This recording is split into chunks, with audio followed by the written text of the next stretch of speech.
நம்ம கிருஷ்ணகிரியில மசாலா அதிகமா ஃபிளேவர்ஃபுல்லா ஒரு சிக்கன் பிரியாணி சாப்பிடலாம்னு சொல்லிட்டு நாங்க வந்திருந்த ஸ்பாட் தாங்க இது. ஸோ இங்க மதிய நேரத்துல சிக்கன் பிரியாணியும் சிக்கன் கவாப்பும் அவைலபிளா இருக்குங்க. இப்போ இந்த பிரியாணி பார்த்தீங்கன்னா 100 ரூபாய் இதனுடைய ப்ரைஸு.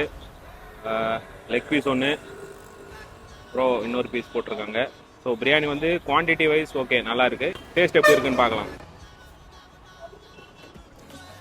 100 ருபீஸ்க்கு பார்த்தீங்களன்னா குவான்டிட்டி வைஸ் கண்டிப்பாக ஒர்த்து தான். டேஸ்ட் வைஸ் எப்படி இருக்குன்னு பார்த்தீங்கன்னா வீட்டில் செய்கிற மாதிரி கொஞ்சம் மசாலா, தக்காளி, வெங்காயம் எல்லாம் அதிகமாக போட்டு சாப்பிட்றதுக்கு ஒரு வீட்டு ஸ்டைலில் நல்லாயிருக்கு. இந்த கடை பார்த்தீங்கன்னா ரெஸ்டாரண்ட் டைப் இல்லை, ரோடு சைடில் வந்து ட்ரக் மாதிரி தான் நடத்திட்டு வராங்க. ஸோ இங்கே உட்காந்து சாப்பிட்றதுக்கு சீட்டிங் ஃபெசிலிட்டிஸும் டேபிள்ஸ் போட்டு அரேஞ்ச் பண்ணியிருக்காங்க. நீங்கள் ஃப்ரெண்ட்ஸ் ஆர் ஃபேமிலியோட வந்தீங்கன்னா பெட்டர் வீட்டுக்கு பார்சல் பாக்கெட்டு போய் சாப்பிடுங்க. ஸோ எங்களுக்கு சாப்பிட்டதுல நல்லா இருக்கு. இல்லை ஆல்ரெடி நீங்கள் சாப்பிட்டுருந்ததா இருந்தாலும் எப்படி இருக்குன்னு சொல்லி கமெண்ட் செக்ஷனில் சொல்லுங்க. இவங்களோட டைமிங்ஸ் பாத்தீங்கன்னா காலையில 11 மணிலேருந்து நைட் 11 மணி வரைக்கும் அவைலபிளா இருக்காங்க. இந்த ஏகே அத்திக் பாய் பிரியாணி எங்க இருக்குன்னு பாத்தீங்கன்னா நம்ம கிருஷ்ணகிரி புது பஸ் ஸ்டாண்ட்ல இருந்து பிஎஸ்என்எல் ஆஃபீஸ் வழியா வெளியே வரும்போது சிட்டி ஹோட்டலுடைய புது பிரான்ச்சுக்கு நேர் ஆப்போசிட்ல தாங்க லொகேட் ஆயிருக்கு. இந்த மாதிரி கிருஷ்ணகிரியில ஃபுட் ரிலேட்டடான கண்டென்ட்டுக்கு நம்ம சேனலை மறக்காம சர்ப்ரைஸ் பண்ணுங்க.